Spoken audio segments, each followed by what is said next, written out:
အားလုံးပဲမင်္ဂလာပါကျွန်တော်ဒီ display ခြင်းတဲ့အကြောင်းအရာကတော့ Tesla coin ဆိုတဲ့ຢာကိုဒီအိမ်မှာရှိတဲ့ပစ္စည်းတွေနဲ့ပေါ့နော်ဒီ electronic ဆုံးဖြတ်ပစ္စည်းတွေနဲ့ဘယ်လိုတိစောက်သွားမလဲဆိုတာကိုအစဉ်စဉ်ပြသပြီးတော့မှာဖြစ်ပါတယ်ဆိုတော့ Tesla coin ဆိုတာဘာလဲဘာကြီးလဲဘာအတွက်အသုံးပြုတာလဲကျွန်တော်ဒီပုံမှန်အနေနဲ့ဒီ Tesla coin ကိုကျွန်တော်တို့ဒီ high voltage transformer တစ်လုံးအနေနဲ့မှတ်ယူလို့ရတယ်သူကနေပြီးတော့ high voltage ထုတ်ပေးရပေါ့အဲ့ဒါပူသွားတာတခုကကြတော့သူကဒီ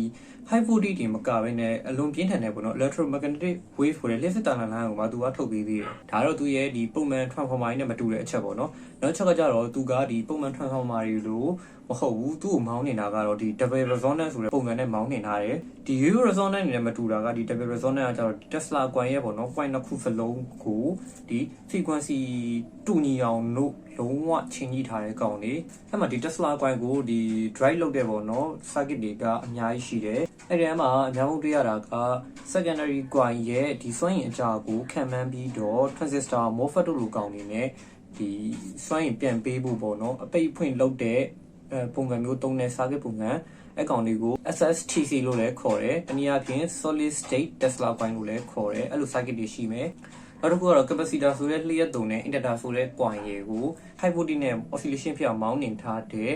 SGTC ဆိုတဲ့ Tesla coin ပေါ့သူ့ရဲ့ရှေ့ကောက်က sparker Tesla coin လို့လည်းခေါ်တယ်အဲ့လို circuit တွေကို line ပေါ်မှာအများဆုံးတွေ့ရလိမ့်မယ်အခုလုပ်ပြပေးမှာတော့ SGTC လို့ခေါ်တဲ့ sparker Tesla coin ပုံစံကိုလုပ်ပြပေးမှာဖြစ်တယ်SGTC ဆိုတဲ့ဒီ sparker Tesla coin ကပေါ့နော်ရှေ့မှာပြောခဲ့သလိုပဲ capacitor နဲ့ inductor နှစ်ခုကို oscillation ဖြစ်အောင်မောင်းနှင်ထားတဲ့ကောင်အဲ့ဒါကို LC circuit လို့လည်းဒီ electronic level မှာခေါ်ပေါ်ကြတယ်ပေါ့အတိအကျတော့ LC circuit လို့ခေါ်တယ်အဲ့ဒီ capacitor နဲ့ inductor ကိုသုံးတဲ့ LC10 circuit ကဒီ oscillation ရအောင်သူဘယ်လိုမောင်းနေလဲဆိုတော့ကျွန်တော်တစ်ချက်လက်တွေ့ကြည့်ကြည့်ရအောင် Okay ဒီမှာဆိုရင်ဒီ circuit လေးရှိမယ်ဒီကမှာဆိုရင်ဒါ inductor ဆိုတဲ့ coin တစ်ခုပတ်ထားတယ်ပြီးရင်အဲ့ inductor ကိုမှဒီမှာဒီ breadboard ပေါ်မှာเนาะ capacitor တစ်လုံးနဲ့ inductor နဲ့ကိုပြိုင်ဆက်ထားတယ်ပြီးရင်ဒီမှာ LED တစ်လုံးရှိမယ်ပေါ့เนาะပြီးရင် LED ရဲ့ဒီအနှုတ်ဘက်အချမ်းကိုဒီ push button ရဲ့တစနဲ့ join ထားတယ်ပြီးရင် push button ရဲ့နောက်ထပ်တစကိုဒီ power supply ရဲ့အပေါင်းဘိုးနဲ့ပြီးပြီးကျွေးထားတယ်ပြီးရင်ဒီမှာ power supply ရဲ့အနှုတ်ဘက်ကိုတော့ဒီ LED ရဲ့အပေါင်းဘက်နဲ့ပြီးကျွေးထားတယ်power supply အနေနဲ့ကတော့ 4.1 volt ကို power supply အနေနဲ့ပေးထားရပေါ့ Okay နံပါတ်1အနေနဲ့ဒီ push button လေးကိုဖြည့်ပြီးတော့ capacitor ကိုအားသွင်းနိုင်မယ် capacitor ကိုဒီအားသွင်းနေတဲ့အချိန်မှာဒီ LED ကမီးလင်းမလာဘူးဒါပေမဲ့သင် push button ကိုပြန်ပြီးဖြုတ်လိုက်တဲ့အချိန်မှာ LED တွေကမီးလင်းလာတော့တွေ့ရမယ်ပြီးရင်နေကြည့်ပြန်လွှတ်တဲ့အချိန်မှာဒီ LED ကမီးလင်းလာတယ်အဲ့ဒါပြီးတော့နောက်ထပ်မျိုးလုံးနဲ့မမြင်ရတာဒီ inductor ပေါ်မှာလည်းလျှက်စစ်တန်လိုက်တစ်ခုထပ်ပြီးပေါ်လာတယ်အဲ့ဒါကိုဘယ်လိုသိနိုင်လဲဆိုလို့ရှိရင်ဒီ inductor ပေါ်မှာနောက်ထပ် coin နဲ့ပတ်ထားတဲ့ LED လေးကိုထပ်ပြီးထားလိုက်မယ်ပြီးရင်ဒီ LED လေးကိုကြည့်ဒီမှာလည်း LED လေးမီးနေတာကိုတွေ့ရလိမ့်မယ်ဒါပေမဲ့ဒီ LED မီးကအရင်မှိန်နေတာကိုတွေ့ရမယ်အဲ့ချိန်မှာကျွန်တော်တို့ဘာလုပ်လိုက်မလဲဆိုရင်ဒီ LED ဒီ coin နှစ်ခုကြားတွေကိုဒီလို ion core လေးပေါ့နော်တန်ကြောင်းလေးတစ်ခုထည့်လိုက်မယ်ထည့်ပြီးတော့စမ်းကြည့်အိုး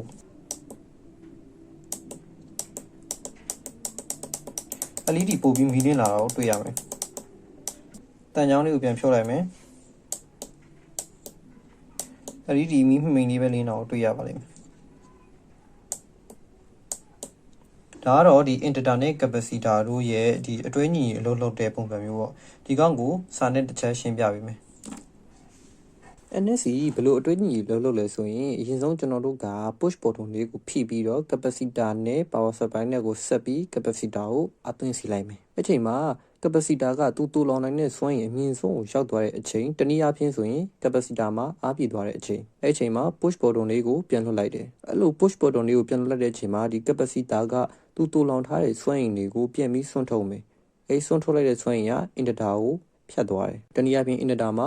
capacitor ရဲ့စွမ်းအင်ကြောင့် volt တစ်ခုတက်ရောက်လာပြီးအဲ့ volt ကြောင့် inductor ပေါ်မှာ current တစ်ခုဖြတ်စီးသွားတယ်အဲ့လိုဒီ current ဖြတ်စီးမှုကြောင့် inductor ပေါ်မှာတန်လိုက်စက်ကွင်းတစ်ခုဖြစ်ပေါ်လာတယ် capacitor ကသူ့မှာရှိတဲ့စွမ်းအင်တွေအကုန်ဆွတ်ထုတ်ပြီးသွားတဲ့အချိန်မှာသူ့မှာဘာစွမ်းအင်မှမကျန်တော့ဘူးအဲ့လိုစွမ်းအင်မကျန်တော့တဲ့အတွက်ကြောင့်မလို့ inductor ပေါ်မှာဖြတ်စီးနေတဲ့ current ကလည်းတက်ရောက်မှုမရှိတော့ဘူးအဲကြောင့်မို့ inductor ပေါ်မှာငကိုသူ့မှာတက်ရောက်နေတဲ့ current ကြောင့်ဖြစ်ပေါ်လာတဲ့တန်လိုက်စက်ကွင်းကလည်းလျော့ကျလာတယ်ပေါ့ တဖြည်းဖြည်းလျော့ကျလာတယ်အဲ့တန်လိုက်စကွင်းလျော့ကျမှုကြောင့် integer ရဲ့ငုံနှစ်ဖက်စီမှာမူလတက်ရောက်တဲ့ flow အားနဲ့ပြောင်းပြန်အားတစ်ခုဖြစ်ပေါ်လာတယ်အဲ့ဖြစ်ပေါ်လာတဲ့ flow က capacitor ကိုအားပြန်သွင်းစေတယ်နောက်ဆုံး integer ပေါ်မှာတန်လိုက်စကွင်းလုံးဝကုန်သွားပြီဆိုတဲ့အချိန်မှာ capacitor ကလည်း integer ကရတဲ့ volt ကြောင့်သူ့မှာလည်းအားပြည့်ပြန်ဖြစ်သွားတဲ့အချိန်အဲ့လိုဖြစ်သွားတဲ့အချိန်မှာ capacitor ကသူသွင်းထားတဲ့အားတွေကိုပြန်ပြီးဆွန့်ထုတ်တယ်အဲဒီဆွန့်ထုတ်လိုက်တဲ့စွမ်းအင်ကလည်းထုံးစံတိုင်း integer ပေါ်ကိုပြန်ပြီးတက်ရောက်တယ်အဲတက်ရောက်မှုကြောင့် integer ပေါ်မှာ current တစ်ခုဖြစ်ပေါ်လာတယ်အဲမှာ capacitor ဆွန့်ထုတ်လိုက်တဲ့ volt က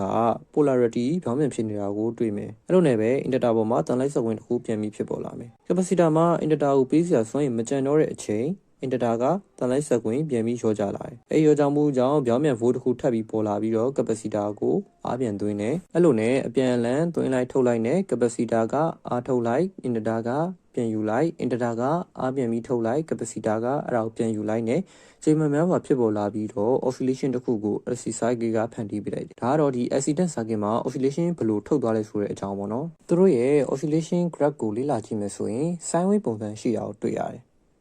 ပထမဆုံး capacitor ကအားသွင်းတဲ့အချိန်မှာ integer ပေါ်မှာဖြစ်ပေါ်နေတဲ့ volt အားက0 volt အဲ့လိုနဲ့ capacitor အားပြည့်ပြီး integer ကိုအားပြန်သွင်းတဲ့အချိန် integer ပေါ်မှာ volt အားကတဖြည်းဖြည်းနဲ့တက်လာတယ်ပေါ့အဲ့လိုနဲ့ capacitor ကအားကုန်သွားတဲ့အချိန်မှာ integer ကအားပြန်ထုတ်တယ် integer ကပြန်ပြီးတော့ volt ကိုထုတ်တဲ့အခါမှာငကိုမူလ volt အားထက်ပြောင်းပြန် volt အားကိုပြန်ပြီးသူကထုတ်ပေးတယ်အဲ့ပြောင်းပြန် volt အားကြောင့်ဒီ graph ပေါ်မှာအနှုတ်ဘက်ကိုဆင်းသွားတယ်ပေါ့နော်အဲ့လိုပြန်ထုတ်တဲ့တပြိုင်နက် capacitor ကိုလည်းအားပြန်သွင်းပေးနေတယ်နောက်ဆုံးမှာ integer မှာစွမ်းရည်နေကုန်သွားတဲ့အချိန် capacitor ကလည်းအားပြန်ပြေးသွားတယ်ပြီးတာနဲ့ capacitor က integer ကိုပြန်ပြီးတော့အားပြန်ဖြည့်ပေးတယ်အဲ့လိုဖြည့်ပေးလိုက်တဲ့အားကြောင့် capacitor integer ပေါ်မှာလည်းဒီ volt အားတွေကပြန်ပြီးတက်လာတယ် capacitor အားကုန်သွားတာနဲ့ integer ကထုံးစံတိုင်းအားပြန်ပြီးတော့ capacitor ကိုဖြည့်ပေးတယ်ဒါပေမဲ့သူကပြောင်းပြန် volt အားဖြစ်တဲ့အတွက်ကြောင့်မို့လို့အနှုတ်ဘက်ကိုပြန်ပြီးဆင်းသွားတယ်အဲ့လိုပုံစံနဲ့ဒီလိုသွင်းလိုက်ထုတ်လိုက်လုံကြီးနဲ့ပဲဒီ sine line ပုံစံတနည်းအားဖြင့် sine wave ပုံစံ wave form လေးကိုရရှိလာတယ်ပေါ့ဒါတော့ theory ရဖြစ်လာတဲ့ wave form ပုံစံပေါ့ဒီကလက်တွေ့မှာတော့လျှက်စစ်ပစ္စည်းတွေမှာကျွန်တော်တို့လျှက်စစ်ခုခံမှုဆိုရဲ resistance တွေရှိနေတယ် resistance ရှိတဲ့အတွက်ကြောင့်မို့လို့သူက current တွေကိုပိတ်ဆို့ထားတယ်တနည်းအားဖြင့် current တွေလျော့ကျလာတယ် current လျော့လာတဲ့ volt ကလည်းပြန်ပြီးလျော့လာတယ်အဲ့လို resistance ကြောင့်ပဲဒီလို AC circuit တွေမှာကျွန်တော်တို့အပေါ်ကပုံစံတိုင်း wave form ကိုမရဘဲနဲ့ယခုလက်ရှိပြထားတဲ့ wave form ပုံစံတိုင်းသာရရှိလာခြင်းဖြစ်တယ်ကျွန်တော်ဒီရှေ့မှာ resonance ဆိုပြီးခဏခဏပြောခဲ့တယ် resonance ဆိုတာဘာကြီးလဲဘာအတွက်သုံးတာလဲဘယ်မှာသုံးတာလဲအဲ့ကောင်ဘာကောင်ကြီးလဲတင်က Tesla ကွန်ကိုစတင်ပြီးတိစောက်တော့မယ်ဆိုရင်ဒီ resonance ဆိုတဲ့အရာကိုအသေးအတန်မှတ်ထားရမယ်အသေးအတန်သိအောင်လုပ်ရမယ်တင်အဲ့နေတဲ့ resonance နာတက်တဲ့ resonance အကုန်လုံး resonance အဲ့လိုမျိုး resonance ဆိုပြီးတင်ရဲ့စိတ်ထဲမှာအမြဲတမ်းမှတ်ထားဖို့လိုတယ် resonance ရဲ့အကြောင်းကိုအရင်မပြောခင်ဒီ resonance ထက်ပိုပြီးအရေးကြီးတဲ့ကောင်တစ်ခုရှိတယ်အဲ့ဒါက natural frequency ဆိုတဲ့ကောင်ကိုဒီ resonance ကိုပြောရင်းနဲ့သူနဲ့တွဲပြီးတော့တိထားမှရမယ် natural frequency ဆိုတာဘာလဲပေါ့ natural frequency ဆိုတာဘာကောင်ကြီးလဲသူကဘာမှသုံးတာလဲဒီစัจ java အတွင်းမှာရှိတဲ့ဘယ်အရာဝတ္ထုမှမဆို natural frequency ဆိုတဲ့ကောင်ရှိတယ်တဘာဝချိန်လုံးမတနည်းအားဖြင့်ဒါတော့ဒီဘယ်ဝတ္ထုတိုင်းမှာမဆိုဒီ natural frequency ဆိုတဲ့ကောင်ရှိတယ်ဥပမာတင်ကတန်ကြောင်းတစ်ချောင်းကိုယူလာမယ်အဲ့တန်ကြောင်းကိုတင်ကဒီခုံကောင်းတစ်ခုနဲ့ရိုက်လိုက်တဲ့အခါမှာတင်းရဲ့လက်ထဲမှာဒီတန်ကြောင်းရဲ့တုံးခေါင်းကိုတင်ခံစားရလိမ့်မယ်နောက်ထပ်တစ်ခုကတင်အဲ့တန်ကြောင်းကိုဘလောက်ပဲအားထည့်ပြီးရိုက်ပါစေဒီတန်ကြောင်းရဲ့ဒီတုံးခေါင်းမှုကပြောင်းမသွားဘူးဒါပေမဲ့တင်ကြားတဲ့အတန်ကတော့ကျယ်ကောင်းကျယ်လာနိုင်တယ်ဘာလို့ဆိုတော့ amplitude ကျယ်သွားလို့အတန်ပူကျယ်သွားနိုင်တယ်ဒါပေမဲ့သူတန်ကြောင်းပေါ့နော်တန်ကြောင်းရဲ့တုံးခေါင်းမှုကတော့လုံးဝမပြောင်းသွားဘူးအဲ့ဒါဒီတန်ကြောင်းရဲ့ natural frequency ကြောင့်ဖြစ်တာတင်အားပြည့်နဲ့ထပ်ရိုက်မယ်ဆိုရင်တော့တန်ကြောင်းကျိုးဝင်ကျိုးပါမှာပေါ့နော်နောက်ထပ်အကောင်းဆုံးဥပမာကတော့ကျွန်တော်ငယ်ကသင်ခဲ့ရတဲ့အတန်ကြီးခင်ွားဆိုတဲ့ကောင်ရှိတယ်ဒီကောင်တွေကလည်းဒါ natural frequency ကိုကိုစားပြုတဲ့ကောင်တွေပဲဒီကောင်တွေမှာဆိုရင်ဒီသတ်မှတ်ထားတဲ့သူတို့ frequency တွေရှိရပေါ့နော်ဥပမာဒီ1 kHz အတန်ကြီးခင်ွားဆိုရင်သူ့ကိုဘယ်လောက်ပဲရိုက်1 kHz ဆိုတဲ့ချိန်လုံးကိုဒီကောင်ထုတ်ပေးမှာအဲ့ထက်လည်းမလျော့ပါဘူးအဲ့ထက်လည်းမတိုးသွားဘူးဒါကဒီအတန်ကြီးခင်ွားရဲ့ဒီ natural frequency ဆိုတဲ့သဘာဝချိန်လုံးက1 kHz ဖြစ်နေတဲ့ကြောင့်မလို့သူ့ကိုဘယ်လောက်ပဲရိုက်1 kHz ထုတ်ပေးတဲ့အတန်ကြီးခင်ွားတော့1 kHz ပဲထုတ်ပေးမှာဖြစ်တယ် okay ဒါတော့ဒါ natural frequency ကိုသိပြီဆိုရင် resonance နဲ့ natural frequency နဲ့ဘယ်လိုပေါင်းစပ်ပြီးလုပ်လဲဆိုတော့ပြောပြမယ် resonance ဆိုတာကဥပမာလေးတစ်ခုနဲ့ပဲစလိုက်မယ်အတန်ကြီးခင်ွားနဲ့ပဲတွားမယ်တင်ကအခုကအတန်ကြီးခင်ွားတစ်ချောင်းမဟုတ်တော့နှစ်ချောင်းကိုယူလာမယ်ဒီနှစ်ချောင်းစလုံးရဲ့ဒီ natural frequency က1 kHz ဖြစ်နေတာမယ်သူတို့နာမည်ပေးလိုက်မယ် A ချောင်းနဲ့ B ချောင်းဆိုပြီးတော့နာမည်ပေးလိုက်မယ် A ချောင်းရဲ့ natural frequency ကလည်း1 kHz ဖြစ်မယ် B ချောင်းရဲ့ natural frequency ကလည်း1 kHz ပဲဖြစ်မယ်အဲ့ချိန်မှာတင်ကဒီ A ချောင်းကိုခုံနဲ့ရိုက်လိုက်မယ်အဲ့ချိန်မှာဒီ A ချောင်းက သူ့ရဲ့ A အတန်ကြီးခင်ကွာပြောတာ A တန်ကြီးခင်ကွာကသူ့ရဲ့ဒီ natural frequency 1 kHz တိုင်းကောင်တုံးခါလာမယ်အဲ့ချိန်မှာတင်ရဒီ A အတန်ကြီးခင်ကွာကို B အတန်ကြီးခင်ကွာနောက်ကတ်လာတဲ့အခါမှာဘာဖြစ်လာလဲဆိုရင် B အတန်ကြီးခင်ကွာကဒီတင်အဲ့လိုမရိုက်ထားဘဲနဲ့သူ့အတူ auto တုံးခါလာတယ်ဒါကဘာလို့လဲဆိုတော့ resonance ကြောင့်ဖြစ်သွားတာပဲ့တင်ထပ်သွားတာပေါ့နော်တနည်းအားဖြင့်စီးချက်ကြိုက်သွားတယ်ဘာလို့လဲဆိုတော့ဒီ resonance ရဲ့သဘောကသူ့ရဲ့ဒီသဘာဝ frequency ရှိရဲ့အရာပေါ့နော်သူ့ရဲ့သဘာဝ frequency 1 kHz ရှိရင်သူ့ပြင်ပနေပြီးတော့အဲ့ဒီ1 kHz ချိန်လုံးအတိုင်းအားတစ်ခုတက်ရောက်လိုက်မယ်ချိန်လုံးတစ်ခုပေးလိုက်မယ်ဆိုရင်သူ့ရဲ့ဒီ natural frequency တိုင်းတုံခါလာတာကို resonance ဖြစ်တယ်လို့ခေါ်တယ်ဥပမာဆိုလို့ရှိရင်ဒီငလင်လောက်တာပေါ့ငလင်လောက်တဲ့ချိန်မှာဒီအဆောက်အုံတစ်ခုတုံခါလာတယ်ဒီအဆောက်အုံမှာသူ့ရဲ့ငကိုရှိပြီးသားသဘာဝချိန်လုံးဆိုတဲ့ natural frequency ကရှိတယ်အဲ့ချိန်မှာဒီငလင်လောက်လိုက်တဲ့ငလင်လှိုင်းကဒီအဆောက်အုံရဲ့ဒီ natural frequency နဲ့တွားပြီးကိုက်ညီတဲ့အခါမှာဒီအဆောက်အုံက resonance ဖြစ်ပြီးတော့တုံခါလာတယ်အဆုံးအဆောက်အုံပြိုကျသွားတယ်ဒါတော့ resonance ရဲ့ဥပမာတစ်ခုပေါ့ဒီကောင်ကတော့လှိုင်းနေမှာတုံးတဲ့ resonance ပေါ့ပြီးရင်နောက်ထပ်ဒီ mechanical မှာတုံးတဲ့ resonance တစ်ခုရှိတယ်အဲ့ကောင်ကိုဗာနဲ့ဥပမာပေးလို့ရတယ်ဆိုရင်ဒန်းနဲ့ဥပမာပေးလို့ရတယ်တင်ကဒန်းစီရဲ့သူရောက်ရှိမယ်တင်ကဒန်းကိုတုံးပေးမယ်သူပေါ့အဲ့ချိန်မှာတင်ကဒန်းကိုစပြီးတွန်းလိုက်တဲ့ချိန်မှာဒီဒန်းကရွှေ့သွားပြီးသူကအမှတ်တစ်ခုရောက်တယ်ပေါ့နော်အမှတ်တစ်ခုရောက်ပြီးတဲ့အချိန်မှာအဲ့ဒန်းပြန်ပြီးကျလာတယ်အဲ့ကျလာတဲ့အချိန်မှာတင်ကမတွန်းသေးပဲနဲ့အဲ့ကျပြီးဒီကောင်ပြန်တက်ဖို့စပြီးတော့ဟန်ပြင်လိုက်တဲ့အချိန်မှာတင်ကအနောက်ကနေပြီးတော့တင်ပထမဆုံးတွန်းခဲ့တဲ့အားတိုင်းအဲ့ဒန်းလေးကိုပြန်တွန်းလိုက်မယ်တွန်းလိုက်မဲ့ချိန်မှာဒန်းကပြန်ပြီးတော့ပြန်ရွှေ့သွားတယ်ပြန်တက်သွားတယ်ပေါ့ပြန်တက်သွားတဲ့အချိန်မှာသတိထားကြည့်မယ်ဆိုရင်သူငကိုရောက်ခဲ့တဲ့အမှတ်ထက်ပိုပြီးမြင့်မြင့်ကိုရောက်လာအောင်တွေ့ရလိမ့်မယ်အဲ့လိုပဲအဲ့ဒန်းအဲ့အမှတ်ကိုရောက်ပြီးပြန်ကျလာတဲ့အချိန်မှာတင်ကနောက်တစ်ခါထပ်ပြီးတော့ဒီဒန်းပေါ့နော်ပြန်သူအပေါ်ပြန်တက်မဲ့အချိန်ကိုစောင့်ပြီးပြန်ပြီးတွန်းပေးလိုက်မယ်နောက်ကနေပုံမှန်အားလေးတိုင်းထပ်ပြီးတွန်းပေးလိုက်မယ်ဆိုရင်ဒန်းအဲ့ထက်ပိုမြင့်တဲ့နေရာကိုရောက်သွားတယ်အဲ့လိုနဲ့ဒန်းပြန်ကျလာတယ်သူပြန်တက်ဖို့ဟန်ပြင်းတဲ့အချိန်မှာတင်ကထပ်ပြီးတွန်းပေးလိုက်မယ်ဆိုရင်ဒီဒန်းအဲ့ထက်အမြင့်နဲ့ရောက်သွားတယ်ပေါ့နော်ဒါကလည်း resonance ပဲသူကကြတော့သူ့ရဲ့ resonance ကဘယ်လိုလဲဆိုရင်ဒီစီးချက်ညီမှုကြောင့်ဖြစ်လာတဲ့ resonance ပေါ့အဓိကဘယ်လိုစီးချက်ညီသွားလဲဆိုလို့ရှိရင်သူပြန်ကြပြီးပြန်တက်ဖို့လှုပ်လိုက်တဲ့အချိန်တိုင်းမှာပဲတင်ရဲ့နောက်ထပ်အားတစ်ခုထပ်ပြီးတွန်းပေးလိုက်တာအဲကြောင့်မို့လို့ဒီဒန်းကလည်းထပ်ပြီးမြင့်နဲ့ဆွဲရင်နေနဲ့ထပ်မြင့်တဲ့နေရာကိုရောက်သွားခြင်းဖြစ်တယ် Tesla Y မှာသုံးခဲ့တဲ့ resonance ကလည်းဒီလို double resonance ဆိုတာကဒီအဲ့လိုစီးချက်ညီတာနဲ့ပို့ပြီးတော့ကိုက်ညီတယ်ပေါ့စီးချက်ညီတယ်လို့ပဲသွားထားတယ်သူဘယ်လိုလုပ်လဲဆိုတာကိုတစ်ချက်ကြည့်လိုက်အောင် SGTC တနည်းအားဖြင့် Sparkle Tesla Coin မှာသူ့ကိုခွဲချင်းစိတ်ပြလိုက်မယ်ဆိုရင် coin သေးသေးပါတယ် primary အပိုင်းနဲ့ coin ကြီးပါတယ် secondary အပိုင်းဆိုပြီးတော့တွေ့ရမယ်အဲ့မှာဒီ coin သေးသေးလေးပါတဲ့ primary အပိုင်းကဒီ Tesla coin တစ်ခုလုံးရဲ့အဓိက Tesla coin မောင်းနေမိတဲ့အပိုင်းနဲ့ဖြစ်တယ်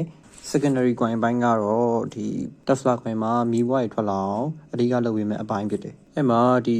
primary coin အပိုင်းကို capacitor တစ်လုံးနဲ့ဆက်ထားလိုက်တယ်ဒါပေမဲ့အဲ့ဒီဆက်တဲ့အချိန်မှာလည်း capacitor နဲ့ဒီ primary coin ရဲ့ခြားမှာမီလီမီတာနေပြီးစင်တီမီတာအနည်းငယ်ပဲကွာတယ်။ကုန်လေးနှစ်ခုနဲ့ဆက်သွယ်ထားတယ်။ဒီနည်းအားဖြင့် capacitor နဲ့ inductor ကိုတိုက်ရိုက်ချိတ်ဆက်ထားခြင်းမရှိဘူး။ဤရနဲ့ capacitor ကို high voltage နဲ့ဆက်ပေးလိုက်တယ်။အဲ့ချိန်မှာ capacitor လည်း high voltage capacitor ဖြစ်နေဖို့လိုတယ်။ capacitor ကို high voltage နဲ့ဆက်သွယ်ပေးလိုက်တဲ့အတွက်ကြောင့်မို့လို့ capacitor ကဒီ high voltage ကိုစတင်ပြီးတော့အားသွင်းလိုက်တယ်။ဖြည်းဖြည်းနဲ့ capacitor မှာအားရီပေးလာပြီး capacitor ကအားပေးရောက်သွားတဲ့အချိန်မှာအဲဒီမီလီမီတာနေပြီးတော့စင်တီမီတာအနည်းငယ်ခွာထားတဲ့ငုတ်လေးတစ်ဖက်တစ်ချက်စီမှာ potential energy တွေဖြစ်ပေါ်လာကြတယ်။အဲဖြစ်ပေါ်လာတဲ့ potential energy တွေကအရန်မြင့်မားလာတဲ့အချိန်မှာသူတို့ကလေကိုယ်တော်မှလျှက်ကူးပစ္စည်းဖြစ်ပြောင်းလဲပြီးတော့လေထဲမှာတင်လျှက်စေဖြတ်ကူးသွားတယ်။အဲဒါကြောင့်ငုတ်နှစ်ခုမှာဖောက်ခနဲဆိုပြီးတော့မီးဝါးထွက်လာတယ်။အဲဒီမီးဝါးထွက်လာတာနဲ့တပြိုင်နက် capacitor နဲ့ primary coin အပိုင်းကိုဆက်ပေးလိုက်လို့ဖြစ်ပြီးတော့ AC circuit ရဲ့ oscillation ကိုစတင်ပြီးတော့လှုပ်ဆောင်ကြတယ်။အဲ့ဒီမီးဝါးလေးကြောင့် capacitor နဲ့ inductor ကိုစတင်ပြီးချိတ်ဆက်လိုက်တဲ့အချိန်မှာ capacitor မှာတူထွန်ထားသမျှစွမ်းအင်တွေအကုန်လုံးကို inductor ကိုဆွန့်ထုတ်လိုက်တယ်။အဲ့ဒီဆွန့်ထုတ်လိုက်တဲ့ capacitor ရဲ့စွမ်းအင်တွေကြောင့် inductor ပေါ်မှာလည်းတန်လိုက်ဆက်ခွင်တစ်ခုဖြစ်ပေါ်လာတယ်။ primary coin ပေါ်မှာဖြစ်ပေါ်လာတဲ့လျှက်စစ်ညှိအားကြောင့် secondary coin ပေါ်မှာလည်းတန်လိုက်ဆက်ခွင်ဖြစ်ပေါ်လာတယ်။အဲ့ချိန်မှာဒီ primary ဘက်အချမ်းမှာရှိတဲ့ capacitor ကသူ့စွမ်းအင်တွေအကုန်လုံးကို primary coin ကိုထုတ်လွှတ်ပြီးတဲ့အချိန်မှာ capacitor မှာစွမ်းအင်လုံးဝမရှိတော့ဘူး။အဲ့အတွက်ကြောင့်မို့လို့ primary coin ပေါ်မှာငကိုရှိပြီးသားတန်လိုက်ဆက်ခွင်ကပြန်ပြီးတော့ရောကျလာတယ်။အဲ့လိုရောကျလာတဲ့တစ်ပြိုင်နက် secondary coin ပေါ်မှာရှိတဲ့တန်လိုက်ဆက်ခွင်ကလည်းရောကျလာတယ်။ အဲ့လိုရောကြပြီး secondary coin ရော primary coin ရောမှာလုံးဝတန်လိုက်စကွင်းမရှိတော့တဲ့အချိန်မှာ primary coin ဘက်မှာရှိတဲ့ capacitor ကိုလည်းလျှက်စစ်တက်ကသွင်းပြီးတဲ့အချိန်တနည်းအားဖြင့် capacitor ပေါ်မှာစွမ်းရည်လုံးဝပြည့်သွားတဲ့အချိန်မှာပဲ capacitor ကသူ့မှာတူလောင်ထားသမျှစွမ်းအားတွေအားလုံးကို primary coin ပေါ်ကိုပြန်ပြီးတော့ဆွန့်ထုတ်လိုက်တယ်အဲ့လိုဆွန့်ထုတ်လိုက်မှုကြောင့် primary coin မှာတန်လိုက်စကွင်းပေါ်လာပြီးတော့အဲ့လိုပေါ်လာတဲ့တစ်ပြိုင်နက် secondary coin မှာလည်းတန်လိုက်စကွင်းပေါ်လာတယ်ပြီးတော့ capacitor ပေါ်မှာစွမ်းရည်လည်းလုံးဝကုန်သွားတဲ့အချိန်မှာဒီ primary coin ပေါ်မှာရှိတဲ့တန်လိုက်စကွင်းကလည်းပြန်ပြီးရောကြလာတယ်အဲ့ရောကြလာတဲ့တစ်ပြိုင်နက် secondary coin ပေါ်မှာလည်းတန်လိုက်စကွင်းကပြန်တူရောကြတယ်နောက်ဆုံး primary coin ရော secondary coin ရောမှာတန်လိုက်စကွင်းလုံးဝမရှိတော့တဲ့အချိန်က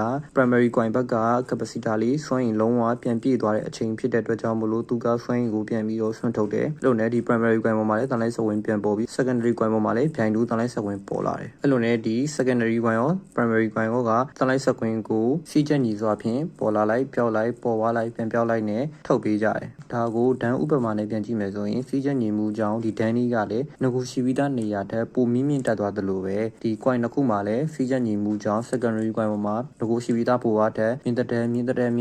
လာပြီးတော့ဒီ secondary coin ရဲ့ထိပ်မှာမီးပွားလိုမျိုးထွက်လာခြင်းဖြစ်တယ်တနည်းအားဖြင့် secondary coin ပေါ်မှာဘိုဝါးတွေတဖြည်းဖြည်းနဲ့တက်လာရင်နဲ့ဘိုဝါးအရင်ပြင်းလာကြောင်းဒီ potential energy ရဲ့တအားမြင့်ပြီးတော့ဒီလေကိုပါ plasma အဖြစ်ပြောင်းပြပြီးတော့ Tesla coin မှာမီးပွားထွက်လာခြင်းမျိုးဖြစ်ဒါတော့ Tesla coin ရဲ့အလုပ်လုပ်ပုံလေးပါ Tesla coin လုပ်ပုံနဲ့တီးပွားရေးဆိုတော့ coin တက်တာမဟုတ်တယ် coin ပတ်တာကိုစလိုက်ကြရအောင်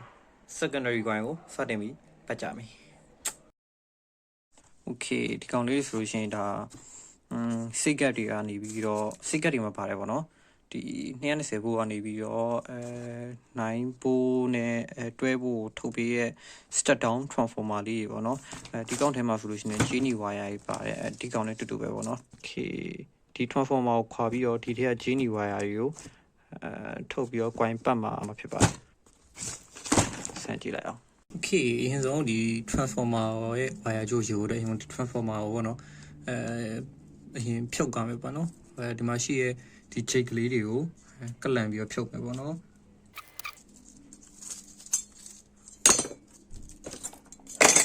okay ဒီမှာကြည့်လိုက်ရင်ဒီမှာ Genie wire လေးတွေပေါ့နော်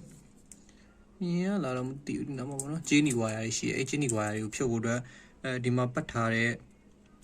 ဒီ iron core ပေါ့နော်ဒီတလွှာချင်းစီကတ်ထားဆိုတော့ဒီတလွှာချင်းစီတန်ချောင်းလေးကိုအရင်ဖြုတ်မယ်ပေါ့ okay ဘယ်လိုဖြုတ်မလဲဆိုတော့တွန်းလိုက်ရရပေါ့နော်ဟောဒီမှာကြွလာပြီပေါ့နော် okay အဲ့လိုတွန်းပြီးမယ်တွန်းလိုက်ဒီမှာထွက်လာပြီပေါ့နော်ဒီတော့ steel နဲ့ဟော silicone နဲ့ရောထားတဲ့တတ်တူဆက်ပေါ့နော် okay တစင်းချင်းဖြုတ်သွားမယ်ပေါ့နော်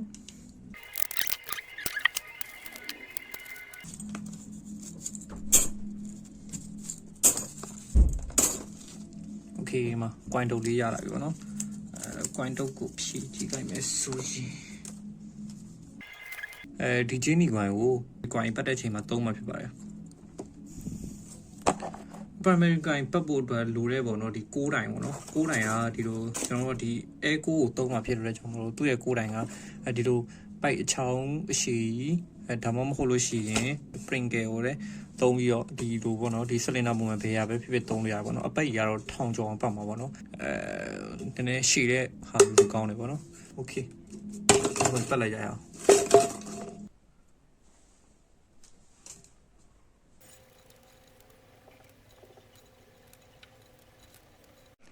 လက်ရှိမှာ coin ပတ်ထားဒီလောက်ထိတော့ရလာပြီပေါ့နော် coin ပတ်တဲ့ဟိုအချို့မြင်လေးမြင်ရတာမသိ spider ပင်ကိုမြင်လို့မြင်လေးတုံးတာ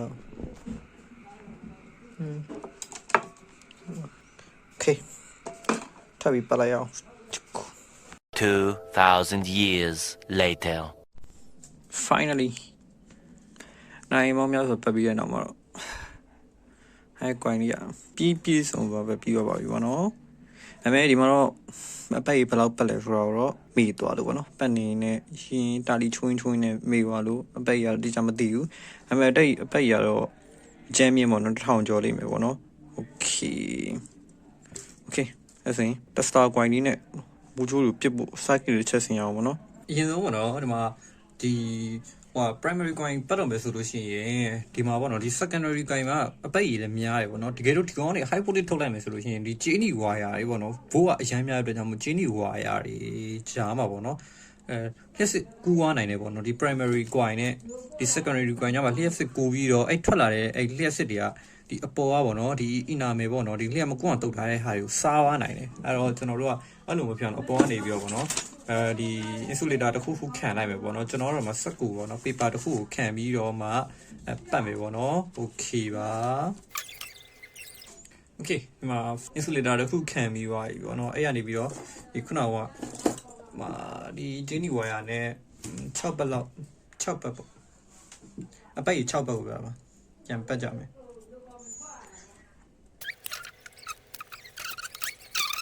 okay တော့မလာဘူးเนาะနာမည်လေးတက်နိုင်โอเคအဲ့ဒါဆိုရှင်အပိတ်ရေးလဲပြီးပါပြီprimary coin နဲ့ဖက်ပြီးသွားပြီဆိုလို့ရှိရင်စမ်းကြည့်ကြမယ်ဒီ coin တွေကအပေါ်မှာပေါ့เนาะဒီ chain wire တွေလျှက်မကူအောင်လို့ inner မယ်ဆိုတော့ဒီပစ္စည်းတစ်ခုနဲ့တုတ်ထားရပေါ့เนาะအဲကြောင့်မို့အဲ့ inner မယ်ကိုအရင်ခွာရမယ်ပေါ့เนาะခွာတာတော့လွယ်မိချရှိရင်ဒီကောင်လေးနဲ့ပေါ့เนาะအပေါ်လောင်ပေးလောင်လိုက်ဝုန်းဆိုပြီးလောင်သွားမယ်သူ့အပေါ်မှာကတ်ထားတဲ့ inner မယ်ဆိုတဲ့ chemical တွေကမီလောင်သွားလိမ့်မယ်ပေါ့နော်။အဲကြရင်ဒီကောင်ကအထက်မှာ chain wire ပြန်ပေါ်လာမယ်။ဒီတစ်ဖက်ကိုလည်းအဲ့လိုပဲလုပ်။ဒီအပေါ်မှာကတ်နေတယ်ပေါ့နော်။ဒီအညစ်အကြေးတွေကို tissue လေးနဲ့ဖယ်ပြီးတုပ်ပေးလိုက်မယ်။ Okay တုပ်ပြီးသွားပြီဆိုလို့ရှိရင်တော့ circuit မှာဆင်လိုက်မယ်။လက်ရှိမှာတော့ဒီကျွန်တော်ပေါ့နော်ဘိုးအများများပေးနိုင်တဲ့ power source ကမရှိဘူးလက်ရှိရှိနေတဲ့ power source ကတော့ဒီပေါ့နော်ချင်းအိုက်ပတ်တန်တွေကဒီ circuit ပြားတွေကိုသုံးထားပေါ့နော်ဒီကောင်လေးကအနည်းဆုံးဘိုးက1 kV လောက်ထိတော့ရတယ်ပေါ့နော်အဲ့ဒီရလာတဲ့1 kV ဘိုးကိုဒီမှာ capacitor ခံလိုက်တယ်ဒီ spark လေးတစ်ခုထားရတယ်ပေါ့နော်ဒီကနေပြီးတော့ဒီ capacitor ကသူလိုအပ်တဲ့ဘိုးပေါ့နော်1 kV ကိုဖူပေါင်းပြီးဆိုတာနဲ့ဒီမှာနှစ်ခုချားတယ်ငုံနှစ်ခုချားတယ်ပေါ့နော် H1 ကိုလွှတ်လိုက်မှာဖောက်ဆိုပြီးတော့ပေါ့နော်အဲ့ကောင်တနည်းအားဖြင့်ခလုတ်ဖွင့်တဲ့ပုံစံမျိုးပဲရင်ဆုံးဒီငုံလေးကိုအရင်ပေါ့နော်တစ်ခုနဲ့တစ်ခုကတ်နေအောင်ထားမယ်ပေါ့နော်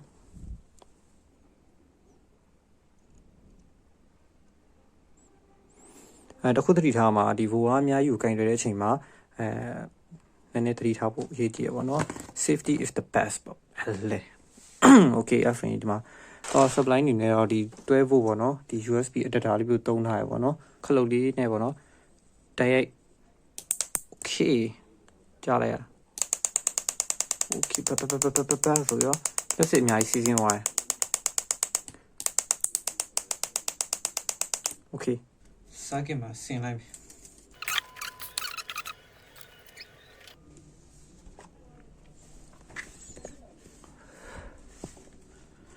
ကွိုင်းလေ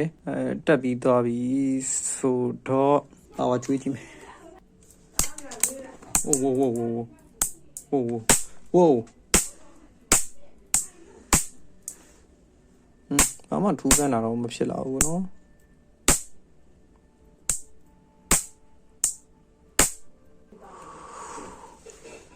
ဝေါရီထူးတော့ဘာမှဖြစ်မလာဘူးတဲ့ဒီကောင်လေးကိုတင်ပြီးစမ်းကြည့်မယ်ဟီရိုစီကွန်စီများများထွက်မယ်ဆိုရင်ဒီမီဒီ LED တွေကမီလင်းမယ်ပေါ့နော်ဟောပေးကြည့်မယ် Whoosh Whoaဒီမီးမလင်းလာပါဘူး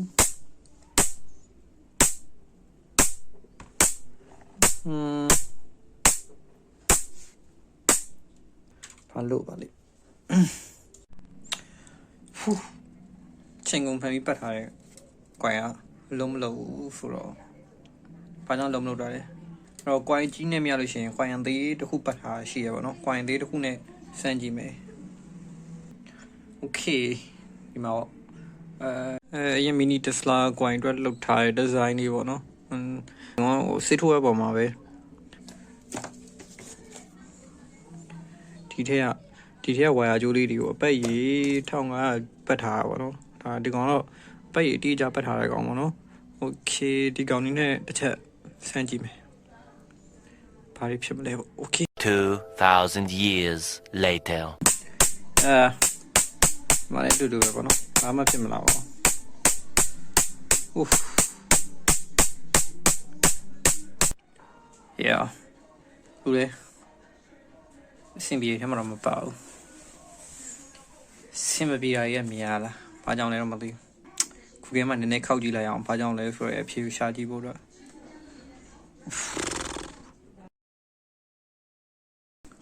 Oof Google ရဲ့ Gemini ကိုမြင်ကြည့်တဲ့အခါမှာတော့ကျွန်တော်ရဲ့ Tesla coin မှာ resonance ဖြစ်ပြီးလို့ထင်ရမယ်ဖြစ်မနေတာကိုတွေ့ရတယ်။ဘာကြောင့်လဲဆိုတော့ပုံမှန်ဆိုလို့ရှိရင်ဒီ primary coin ကတန်လိုက်ဆက်ခွင့်အကြနဲ့ secondary coin ရဲ့တန်လိုက်ဆက်ခွင့်အကြကတူနေရမှာဖြစ်တယ်။ဒါကလည်းပုံမှန် theory ရပေါ့။ဒါပေမဲ့လက်တွေ့မှာအဲ့လိုဖြစ်မနေဘူး။ဘာလို့လဲဆိုရင် primary coin မှာဒီမဲ့ capacitor ပါနေတာမဟုတ်ဘဲနဲ့ secondary coin မှာလည်း capacitor ကြီးပါနေတယ်။ဘာမှပါလဲဆိုတော့မမေးနဲ့ဘာလို့လဲဆိုတော့ secondary coin ရဲ့ capacitor ကတာမန်မျိုးလုံးနဲ့သူ့ကြည့်လို့မရဘူးတင်တအိုင်းဖွင့်နိုင်မှာအကောင်မြင်ရမယ်ဟဲစတာပါ secondary coin ရဲ့ capacitor ကဘလို့ပါနေတာလဲဆိုရင်အဲ့ coin ကြောင့်ပဲဖြစ်ပေါ်လာတဲ့ဒီ parasitic capacitance လို့ခေါ်တယ်မြန်မာလိုတိုင်းရဲ့ဘာသာပြင်မယ်ဆိုရင် kappa capacitor လို့ခေါ်တယ်မြန်မာလိုကြီးပေါ့သူ့ရဲ့ capacitor ဘလို့ဖြစ်နေလဲဆိုလို့ရှိရင် secondary coin ရဲ့အပေါ်ဆုံးနဲ့ ground ချထားတဲ့အပိုင်းတစ်ခုမှာဖြစ်ပေါ်နေတာ capacitor ဆိုတဲ့ကောင်ကလည်းသိရမလားပလိပ်ပြန်းနှစ်ခုကြားမှာ dielectric တစ်ခုခုခံထားရင်အဲ့ကောင် capacitor လို့ခေါ်လို့ရတယ်ပေါ့အဲ့လိုပဲ secondary coin မှာဆိုလို့ရှိရင်လေသူ ground ချထားတဲ့နေရာတနည်းအားဖြင့်ဒီကဘာမီကြီးနဲ့ချိတ်ဆက်ထားတဲ့နေရာမှာဆိုရင်ဒီကဘာမျက်နှာပြင်ကိုဒီပလိပ်ပြားတစ်ခုလိုမြင်လို့ရတယ်နောက်တစ်ခုက secondary coin ရဲ့အပေါ်ပိုင်းပေါ့မီးပွားထွက်မဲ့အပိုင်းမှာဆိုရင်သူ့ကို capacitor ရဲ့နောက်ထပ်ပလိပ်ပြားတစ်ခုဆိုပြီးမြင်လို့ရတယ်သူတို့နှစ်ခုခြားတော့ဒီ dielectric တစ်ခုပေါ့အဲ့ဒါအပြင်ကို secondary coin ကိုပတ်ထားတဲ့နန်းကြိုးတွေပေါ့အဲ့နန်းကြိုးတစ်ခုနဲ့တစ်ခုခြားမှာလည်း capacitor လိုမျိုးသဘောတရားတွေရှိနေတယ်အဲ့ capacitor တွေအားလုံးကိုခြုံကြည့်လိုက်တဲ့အခါမှာ capacitor အများကြီးကိုပြိုင်ဆက်ထားသလိုဖြစ်နေပြီးတော့ capacitor တန်ဖိုးတွေပိုများသွားတယ်အဲဒါကြောင့် secondary coin မှာဘယ်သူမှ live မပတ်ထားဘဲနဲ့ capacitor ကြီးတက်ဆင်ထားသလိုကြီးဖြစ်နေတယ်အဲ့လိုနဲ့ secondary coin မှာလည်း LC circuit လိုမျိုး oscillation တွေရလာတယ်အဲ့ဒီ oscillation ကြောင့်ပဲ primary coin နဲ့ secondary coin ရဲ့တန်လိုက်စကွင်းအကြတွေကမတူတော့ဘဲနဲ့ BM ပဓာကြီးဖြစ်ကုန်တယ် secondary coin ရဲ့ capacitance ကြောင့် primary coin မှာတန်လိုက်စကွင်းကျသွားတော့ညာလေ secondary coin မှာလိုက်ပြီးမကြသေးဘဲနဲ့တန်လိုက်ဆက်ကွင်းကျန်နေခြင်းဖြစ်တယ်။အချိန်မှာပဲ primary coin ကတန်လိုက်ဆက်ကွင်းကိုပြန်ထုတ်လိုက်တာနဲ့တန်လိုက်ဆက်ကွင်းတစ်ခုနဲ့တစ်ခုအကုန်ပလောင်ပလေးတွေဖြစ်ကုန်တယ်။ထို့ချိန်ဒီမှာဆိုရင်တန်လိုက်ဆက်ကွင်းအရင်အားကြီးလို့တဲ့အတွက်ကြောင့်မလို့ secondary coin မှာ3ခါလာပြီးတော့ resonance မဖြစ်တော့ပဲတလွဲတွေဖြစ်ကုန်တတ်တယ်။အဲ့ဒါကိုဖြည့်ရှင်းဖို့ဆိုရင်ကျွန်တော်တို့က primary coin LC circuit ရဲ့ frequency နဲ့ secondary ဘက်က LC circuit ရဲ့ frequency နဲ့ကိုတူနေအောင်ညှိပေးလို့လိုတယ်။အဲဒါကြောင့်မို့လဲ Tesla coin ရဲ့ resonance ကို double resonance ဆိုပြီးခေါ်ခြင်းဖြစ်တယ်။ဒီကတော့ frequency နှစ်ခုတူနေလို့ပဲ။ဘယ်လိုညှိမလဲဆိုရင်ကျွန်တော်တို့က secondary coin ရဲ့ capacitor တန်ဖိုးကိုအတိအကျတိုင်းတာဖို့ဆိုတာအလွန်ခက်ခဲ။အဲ့တော့ဘာလုပ်ရမလဲဆိုလို့ရှိရင် secondary coin ရဲ့ဒီ frequency တန်ဖိုးကိုကျွန်တော်တို့က gain တွေတစ်ခုအဖြစ်သတ်မှတ်ထားလိုက်မယ်။အဲ့လိုသတ်မှတ်ပြီးတော့ primary coin ဘက်ကလာတဲ့ frequency ကိုလိုက်ပြီးညှိပေးပြီးတော့အဲ့ frequency နှစ်ခုကိုတူအောင်လုပ်ပေးမှဖြစ်တယ်။ primary coin ဘက်မှာဆိုလို့ရှိရင်အဲ့လိုမဟုတ်ဘူး။သူ capacitor တန်ဖိုးကအတိအကျသိနိုင်တယ်။ဒါပေမဲ့လေ primary coin ရဲ့ capacitor ကိုဒီ Tesla coin မောင်းနေစဉ်မှာလိုက်ပြီးပြောင်းလဲလို့မရတယ်လို့သူက high voltage ထုတ်ထားတဲ့ capacitor ကြီးဖြစ်တဲ့အတွက်ကြောင့်မလို့တန်ဖိုးများများဆဆလည်းမရှိကြဘူးအဲ့တော့ဘာကိုသွားပြီးပြောင်းလို့ရလဲဆိုရင် primary coin ရဲ့ inverted တန်ဖိုးကိုပြောင်းလဲနိုင်တယ်ဘယ်လိုပြောင်းလဲမှာလဲဆိုလို့ရှိရင်ဒီ primary coin ကိုတစ်ပတ်ပတ်တိုင်းမှာဒီအလဲစားတစ်စားထုတ်ပြီးတော့တင်အပတ်ကြီးဘယ်လောက်ပတ်မယ်တော့เนาะတင်ပတ်မဲ့အပတ်ကြီးပုံမူတည်ပြီးအဲ့လိုအလဲစားလေးထုတ်သွားပြီးတော့ Tesla coin မောင်းနေတဲ့အချိန်မှာပထမတစ်စားနဲ့ထိကြည့်မယ်ထိကြည့်လို့frequency တူလားမတူလားကြည့်မယ်မတူရင်နောက်တစ်စားနဲ့ပြောင်းထိအဲ့လိုပဲတူလားမတူလားကြည့်မတူရင်နောက်တစ်စားနဲ့ပြောင်းထိပြီးတော့အဲ့လိုနည်းနဲ့ primary coin ရဲ့ frequency နဲ့ secondary coin ရဲ့ frequency နဲ့ကိုလိုက်ပြီးမညီညီအောင်ညှိပေးရမှာဖြစ်တယ်ဒါတော့ resonance မရရအောင်ဘယ်လိုညှိမလဲဆိုတာဖြစ်တယ်ပေါ့မပြီးသေးဘူးနောက်ထပ်ပက်နာတစ်ခုကြံသေးတယ်ခေဒီထဲမှာမရှိနေဆိုတော့တခြားမြင်ရတာမသိဘူးအဲ့မှာ twin ပက်လေကိုဒီ aluminium လိုမျိုးတတ်တူမျိုးနဲ့ပတ်ထားတဲ့အတွက်ကြောင့်မလို့ဒီ secondary coin ကတကယ်တော့အလုံးလုံးမှာမဟုတ်ဘူးပေါ့နော်။ဘာလို့လဲဆိုလို့ရှိရင်ဒီ eddy current ဆိုတဲ့ဒီ effect ကြောင့် secondary coin ပေါ်တက်ရောက်လာတဲ့ဒီတန်လိုက်ဆက်ကွင်းတွေအားလုံးကဒီတတ်တူကိုတွေကနေဆုပ်ယူသွားပြီးတော့ဒီကောင်အပူဆိုင်းရဖြစ်ပြောင်းလဲပြင်မှာပေါ့နော်။ဒီ transformer ပူလာဆိုအဲ့ဒါကြောင့်ပူလာတာပေါ့နော်။အဲ့လို eddy current ဖြစ်တဲ့အတွက်ကြောင့်မလို့ဒီကောင်မှာ resonance ဖြစ်လာမှာမဟုတ်ဘူးပေါ့နော်။အဲ့တော့ Tesla coin လည်းအလုံးလုံးမှာမဟုတ်ဘူး။အဲ့ပြီး Tesla coin ကိုမောင်းနေထားတဲ့ driver circuit ကလည်းအပူလုံးပြီးပျက်စီးသွားနိုင်တယ်ပေါ့နော်။အဲ့ဒါကြောင့်မို့ဒီထဲကတတူခဲဘက်တွေကိုချစ်ထုတ်ပြရမယ်ပေါ့နော်။ကွိုင်းကိုပြန်ဖြီးဖို့တော့အဆင်မပြေဘူး။အဲ့တော့ချစ်ထုတ်တာကိုပဲလုပ်မှာဘလို့ချစ်ထုတ်မလဲဆိုရင်ဒီထိတ်ကအဖုံချွတ်မယ်။ပြီးရင်ဒီမှာပေါ့နော်။ဒီရောက်နေပြီးတော့ဒီဝက်ဦးလဲနဲ့အထက်ကဒီအစတွေအကုန်လုံးတက်နိုင်တော့ချစ်ထုတ်ပြရမှာပေါ့နော်။အဲ့လိုမှမဟုတ်လို့ရှင်လည်းကွိုင်းကဒီကောင်1500ကျော်ပြန်ပြီးပတ်ဖို့ဆိုတာအဆင်မပြေတော့ဘူးပေါ့နော်။မပြေတော့ဘူး။ Just do it 2,000 years later. finally နောက်ဆုံးတော့ထက်ရှိသမျှအလူမီနီယံအဖက်တွေအလုံးခွာပြီးသွားပြီပေါ့နော်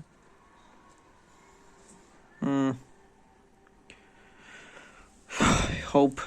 လို့ပါစေလို့ပဲမျှော်လင့်ပါ okay ရှင်းမပြောခဲ့သူပဲပေါ့နော်ဒီ resonant frequency ဆိုရဒီ pet တွေထက်တဲ့ချိန်လုံးကိုရဖို့အတွက်ဆိုလို့ရှိရင်ဒီပေါ့နော်ဒီ primary coin ရဲ့ accident ကိုဒီညှိပေးရမယ်ပေါ့နော် secondary coin နဲ့တူအောင်လို့ coin ကြီးနဲ့တူအောင်လို့ညှိပေးရမယ်အဲ့လိုညှိပေးမဲ့အတွက်ကြောင့်မလို့တေချာတာတော့ဒီ capacitor ပေါ့နော် capacitor ကတော့ညှိလို့မရဘူး capacitor ကတော့တွားညှိပေးလို့မရဘူး high voltage နဲ့သုံးမှဖြစ်တဲ့အတွက်ကြောင့်မလို့ဒါပေမဲ့ညှိလို့ရတဲ့တစ်ခုရှိတယ်အဲ့ဒါတော့ inductor ကောင်ညှိလို့ရတယ်inductor ကိုဘယ်လိုညှိလဲဆိုလို့ရှိရင်ဒီ inductor ကိုပေါ့နော် coin ပတ်ပြီးရင်အဲ့ coin တွေမှာအဲ့လိုအစာလေးထုတ်ထားတာပေါ့နော်လက်ရှိကတော့ပတ်ပြီးသွားပြီပေါ့ဒီလိုပုံစံမျိုးလေးပေါ့ okay ဒီမှာဆိုလို့ရှိရင်ဒီ inductor ကိုပေါ့နော်ဒီတစ်ဖက်ပြည်တိုင်းမှာဒီလိုအစာလေးတွေပေါ့နော်ထုတ်ထားတယ်အစာလေးတွေအဲ့လိုထုတ်ထားပြီးတော့အားလုံးပေါင်း10ဘက်ပတ်ထားရပေါ့နော်သူ့ရဲ့ဒီ secondary coin ရဲ့ဒီ resonant natural frequency ဘယ်လောက်ရှိလဲဆိုတော့မသိရတဲ့အတွက်ကြောင့်မလို့သူ resonant ရောက်ဒီ coin လေးတွေတစားချင်းစီမှာပေါ့နော်ဒီဘက်တစ်စားကိုအလွတ်ထားမယ်ပြီးအနီရောင်စားနေပဲဒီ circuit မှာတက်ပြီးတော့ကျန်တဲ့တစားကိုဒီဟာကိုမသုံးသေးပဲနဲ့အရင်မို့ဒီတစားချင်းစီမှာလိုက်ပြီးတက်မယ်ပေါ့နော်တက်ပြီးတော့ primary coin ကိုပေါ့နော် RAM မှာပေါ့နော်ဒါတော့ဒီ primary coin ကြီးကတော့ဒါလက်ရှိပတ်ပြီးသားပေါ့နော်ဒီကျွန်တော်နီနက်ဂျိုးပေါ့နော်ဆိုင်နေမှာရောင်းတဲ့အနီနက်ဂျိုးထဲကဒီပြီးတော့ဒီကျိုးတစားကိုဖြုတ်ပြီးတော့လိုအပ်တဲ့လောက်ပေါ့နော်ဒီမှာအဲ့လိုပတ်ထားရပေါ့နော်နောက်တစ်ခုအနေနဲ့ကတော့ဒီ driver circuit ပေါ့နော်ဒီ high voltage driver circuit ပထမကchain pattern အကောင်သုံးတယ်ဒီလိုဒီကောင်ပေါ့နော်ဘာဖြစ်လို့ဒီကောင်မသုံးတော့လဲဆိုလို့ရှိရင်ဒီပထမရှိမှဆက်ပြတယ်လို့ပဲပေါ့နော်ဒီကောင်မောင်းနေနေဒီဖိုးအရမ်းမြောက်ရတဲ့အတွက်ကြောင့်မို့သူ့ရှိမှတက်ထားဒီ high voltage capacitor ပေါ့နော်ဒီ ceramic တိုက်သွားထားတဲ့အတွက်ကြောင့်မို့ဒီကောင်ကပြတ်သွားတယ်ပေါ့နော်ဒီမှာဆိုရင် capacitor လောင်သွားတဲ့အတွက်ကြောင့်မို့ဒီကောင်ဆက်ပြီးသုံးလို့မရတော့အဲ့တော့ဘာလို့လဲဆိုလို့ရှိရင်ကျွန်တော်အရင်ကလုပ်ခဲ့ဘူးလေ2 kV high voltage power supply ကိုသုံးမှာဖြစ်ပါတယ် power supply นี่ရတယ်အရန်လွယ်တယ်ပေါ့နော်ဒီကောင်ကလည်းအိမ်လုံးပစ္စည်းနဲ့ပဲလုပ်ထားတယ်အိမ်မှာအရင်ခက်ကရှိခဲ့တဲ့ဒီ CRT TV တွေမှာပါတယ်ပေါ့နော် flying back transformer ဟိုမှာ ZVS driver နဲ့ပြန်ပြီးမောင်းထားရပေါ့နော်ချက်ကြည့်အောင် okay ဒါတော့ ZVS driver နဲ့မောင်းထားရပေါ့နော်ဒီ high voltage power supply ပေါ့ဒီကောင်ကဘယ်လိုလုပ်တယ်ဆိုလို့ရှိရင်ပုံမှန် transformer လိုပဲဒါပေမဲ့ဒီ flying back transformer ကြီးကကြတော့ကျွန်တော်ပုံမှန် transformer ကြီးတို့ high voltage ကနေပြီး low voltage ကိုချိန်တဲ့ကောင်မဟုတ်ဘဲနဲ့ဒီကောင်တွေကကြတော့ CRT မှာပေါ့နော်ဒီ electron တွေများများပြစ်လို့ရအောင်ဆိုပြီးတော့ဒီကောင်က low voltage ကနေပြီးတော့ high voltage ကိုချိန်တဲ့ကောင်ပေါ့နော် voltage ကတော့ဒီကောင်အမျိုးမျိုးထုတ်ထားတယ်ပေါ့နော်ကျွန်တော်ဒီကောင်မှာတော့ကျွန်တော် driver နဲ့မောင်းထားတာတော့2 kV လောက်ထိရတယ်ပေါ့နော်ZVS driver circuit ကပုံမှာပြပေးထားမှာပေါ့နော်ဒါပေမဲ့သူ့ရဲ့အလုပ်လုပ်ပုံအသေးစိတ်ကိုတော့မရှင်းပြတော့ဘူး ZVS ဆိုတဲ့အတိုင်း0 voltage switching လို့ခေါ်ရပေါ့နော်ဒီကောင်ဘာလို့လဲဆိုရင်ဒီမှာသုံးထားရပေါ့နော် MOSFET transistor တွေပေါ့နော်အဲ့ကောင်တွေကိုဒီမောင်းတဲ့အခါမှာ0 voltage ထိရအောင်ဒီကောင်တွေကဆွဲချပြီးတော့မှမောင်းနေတဲ့အတွက်ကြောင့်မို့လို့ power များများရတယ်ပေါ့နော် okay ZVS driver နဲ့ဒီ high voltage ဘယ်လိုထွက်လဲဆိုတော့တစ်ချက်တက်ပြပြရမယ်အကြံပြုပြစီ don't try this at home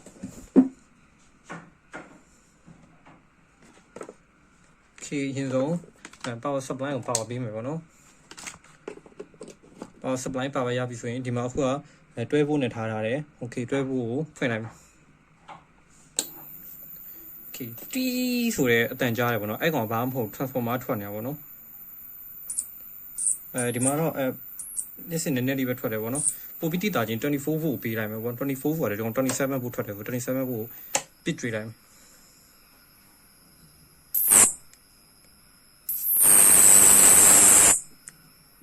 မိဘကြီးထွက်လာတာတွေ့လားမသိဘူးလင်းလျှော့ပြီးပြ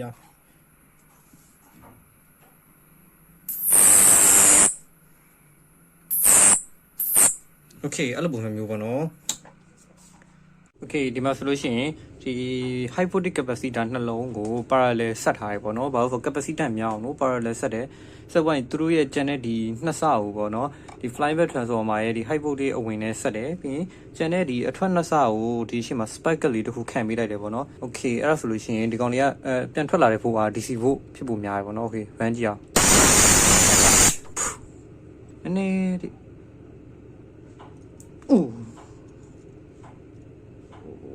okay ဒီ gap လေးကိုကစားပြီးပေါ့နော် gap လေးကိုကစားပြီးဟောဘာမှတော့ဖြစ်မလားရမ်းကျေသွားတယ်ဖြစ်နိုင်တယ်အဲ့တော့ဒီဟာလေးကိုလိုက်ကစားပြီးရမယ် oh my gosh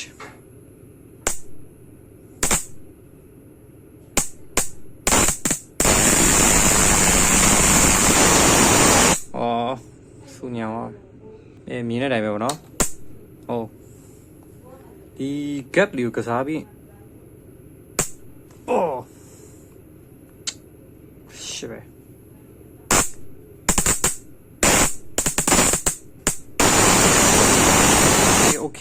โอเคဒီဟာဆိုရင် high voltage ထွက်လာပြီပေါ့နော်နံပါတ်1မှတ်ထားမယ်တစ်ချက်ကဒီလို capacitor တွေဟို high voltage capacitor တွေကိုဒီပေါ့နော်ဒီ RAM ကြီးတဲ့အချိန်မှာသူတို့နှစ်ခုအမြဲတမ်း short ပြန်လုပ်ပြီးပေါ့နော်ဘာလို့ဆို capacitor တွေထုံးမှန်တိုင်းပေါ့နော် inverter လို့မဟုတ်ဘူး capacitor ဒီစွမ်းအင်ကိုအပြည့်အဝတိုးအောင်ဟိုက်လို့ကြောင့်မို့လို့ short လုပ်ပြရတယ်မဟုတ်ပဲကင်တော့ကိုထိုင်တဲ့ကိုကံပေါ့ okay secondary coin နဲ့Tesla coin တို့တစ်ချက်စမ်းကြည့်မယ်ပေါ့နော် reset ဘယ်လိုရမလဲဆိုတော့ပြီးရင်ဒီကောင် internet ကိုချိန်ကြည့်အောင် ZBL ဒီ SC circuit driver မှာကျွန်တော်နည်းနည်း design နည်းနည်းချိန်လိုက်တယ်ပေါ့နော်ဒီက spark ရဲ့ design ကိုဒီလို heatsink နှစ်ခုနဲ့အဲ့လိုခံလိုက်တယ်ဆိုရှင်ဒီဘက် design ကအဲ့ spark ရဲ့အကျယ်ကိုပေါ့နော်ဒီမီးပွားထွက်နိုင်မဲ့နှုံးကို adjust လုပ်လို့ရသွားတာပေါ့ဒီလိုပြောင်းလာတယ်ကွာပြီးသွားလို့ရှိရင်လည်းဒီ coin မှာပေါ့နော်ဒီဟို secondary primary coin နဲ့ဒီ secondary coin ရဲ့ကြားမှာပေါ့နော်တကယ်လို့အဲ့လိုမီးပွားတွေအများကြီးဟို high voltage တွေလိုက်လို့ရှိရင်အဲ့လိုဒီမှာ secondary coin ရလဲ coin ပဲအများကြီးအတွက်ကြောင့်မလို့ဒီတန်လိုက်ဆက်ခွင့်တအားကြီးတယ်အဲ့ဒါကြောင့်မလို့ဒီလေကို plasma ပြောင်းပြီးတော့ပေါ့နော်ဒီနှစ်ခုကြားမှာလျှက်ကူးသွားနိုင်တယ်အဲ့ secondary coin နဲ့ primary coin ကြားမှာလျှက်ကူးသွားနိုင်တယ်အဲ့လိုလျှက်ကူးလို့ရှိရင်ဘာဖြစ်လဲဆိုရင်ဒီအပေါ် Genie coin ကိုဓာတ်ရိုက်ထိသွားမယ်ဆိုရင် Genie coin ကလောင်သွားပြီးတော့ short ဖြစ်သွားနိုင်တယ်အဲ့တော့ Tesla coin ကောင်းကောင်းမလုပ်နိုင်တော့ဘူးအဲ့ဒါကြောင့်မလို့ဒီအပေါ်မှာပေါ့နော်ဖလင်ပြားလက်စစ်ဓာတ်ရိုက်မထိအောင်လို့ဖလင်ပြားတစ်ခုခံထားလိုက်တယ်ပေါ့နော် Okay အဲ့ဆိုရင် circuit ဆင်မယ်အရင်ဆုံးဒီground ချမဲ့ဖလင်ပြားကိုဒီအောက်မှာဒီ circuit ဆင်မဲ့နေရာမှာဒီ secondary coin ထားမဲ့နေရာမှာထားလိုက်ထားပြီးရင်သူ့အပေါ်မှာပေါ့ဒီ primary coin ကိုတင်ထားလိုက်ပြီး primary coin ကိုဒီ AC circuit မှာတော်ပြီး join လိုက် Okay အဲ့တက်ပြီးသွားပြီဆိုလို့ရှိရင်ဒီဘက်တစားပေါ့နော်ဒီအမဲအောင်တစားကလွတ်ထားမယ်လွတ်ထားပြီးတော့သူကဘာလို့ရမလဲဆိုလို့ရှိရင်ဒီဘက်ပေါ့နော်ဒီအလဲပိုင်းနဲ့လိုက်ပြီး join လို့ရအောင် resonance ဖြစ်ရှာလို့ရအောင်လို့နောက်ထပ်ဒီကြိုးတစ်ချောင်းတက်လိုက်မယ်ပေါ့ဒီကြိုးလေးနဲ့ခုံပြီးတက်လိုက်မယ် Okay ပြီးသွားလို့ရှိရင်ဒီ iPhone ငုတ်တွေကတော့မဖြစ်နိုင်ဘူးပေါ့နော်ဒီအလဲကဟို1 2 3 4 5 6 6ငုံမြောက်9ငုံမြောက်ပေါ့9ပတ်မြောက်နဲ့စပြီးတော့တက်ကြည့်လိုက်မယ် Okay အဲ့တော့တက်ပြီးတော့ဆိုလို့ရှိရင်ဒီ secondary coin ကိုတက်လိုက်မယ်ပြီးရင်ဒီ secondary coin ရဲ့ဒီ out background နဲ့ချမယ်ကြိုးလေးမှာနောက်ထပ်ကြိုးတစ်ချောင်းနဲ့ထပ်ပြီးတက်ထားရပေါ့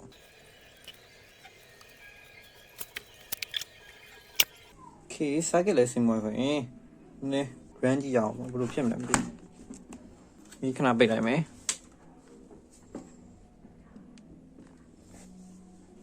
1 2 3ဒီ spark လေးကိုနည်းနည်းညှိပေးမယ်ပေါ့နော်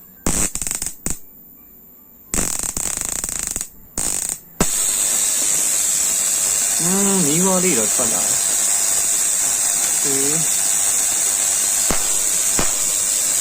Okay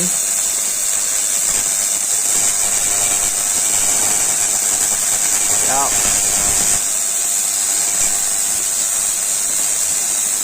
Nha làm đi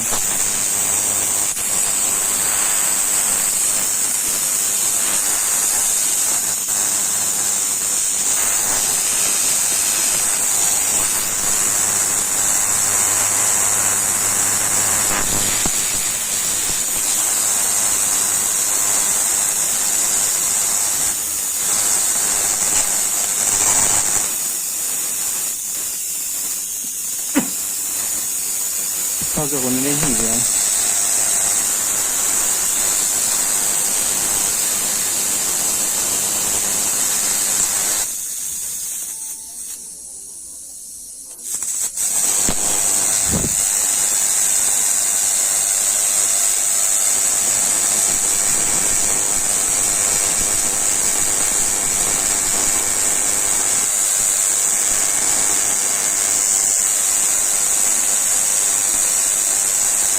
Vô nhiên rồi chơi chỉ làm này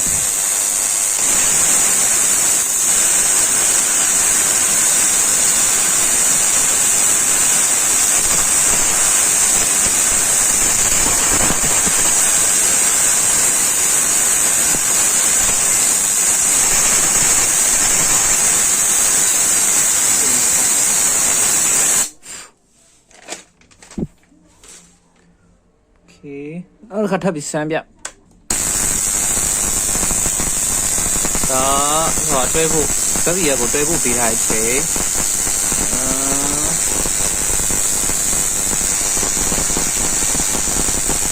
ဘက်ဘီယာကိုတွဲဖို့ပေးထားတဲ့ချိန်ပေါ့နော်ဒီဘက်ဘီယာကို24ဖို့ပေးလိုက်မယ်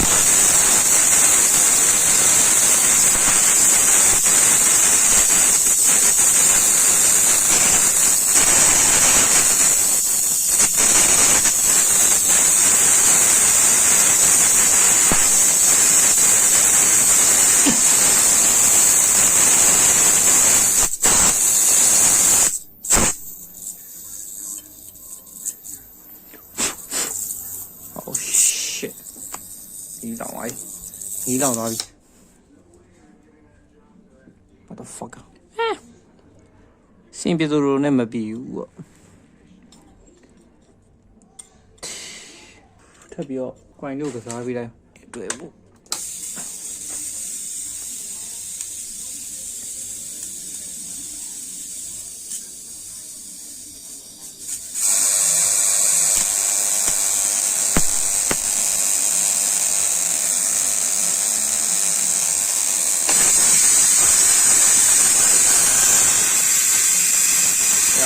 这啥摆嘞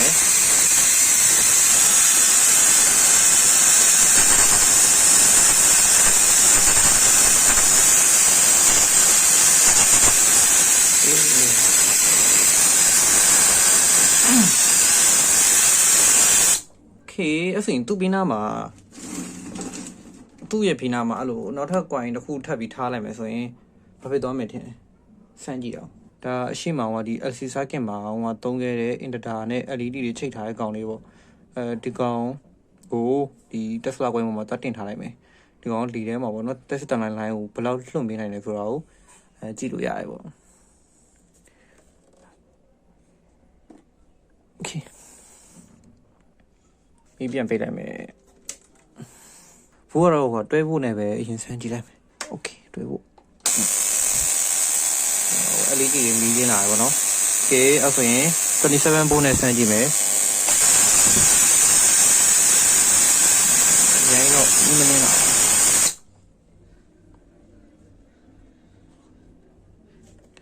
Okay ဒီကောင်ကိုဒီသူအနီးနားမှာထားလိုက်ရဘာဖြစ်သွားမလဲရိုင်းဝေးနေမှာမထားတော့ဒီနီးနားမှာပဲထားကြည့်လိုက် Okay စမ်းကြည့်မယ်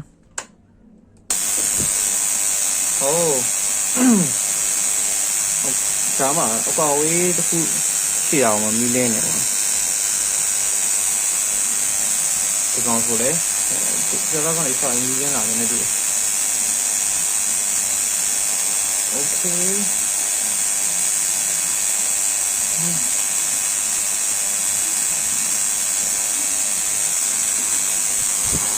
ဟိုးပြည့်ကြွေးကြည့်အောင်ဟိုးမီးရင်းလာJa, okay. Ja, mehr also.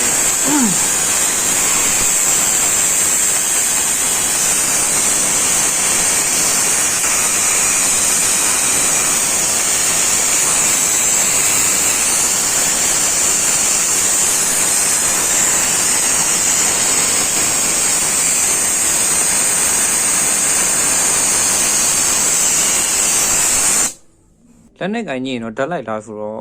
ခေါင်းတော့မဆန်းဘူးဓာတ်လိုက်မှကြောက်လို့လေနော်အဲကြောင့်မဆန်းပြတော့အိမ်မှာလိုက်မလုပ်ပါနဲ့ Okay နောက်ထပ်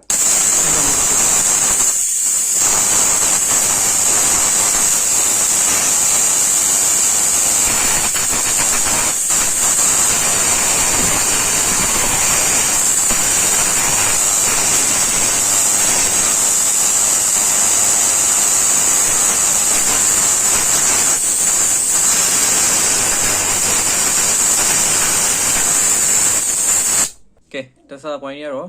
အောင်မြင်ပါတိဆောက်လို့ PC ဝိုင်းပေါ့ဒါပေမဲ့အဲ့ Tesla coin ကိုတိဆောက်တဲ့အတွက်ကြောင့်ဘာတွေအကျိုးကျေးဇူးရရှိလဲဆိုလို့ရှိရင်တင် deadline ခံနိုင်ရင်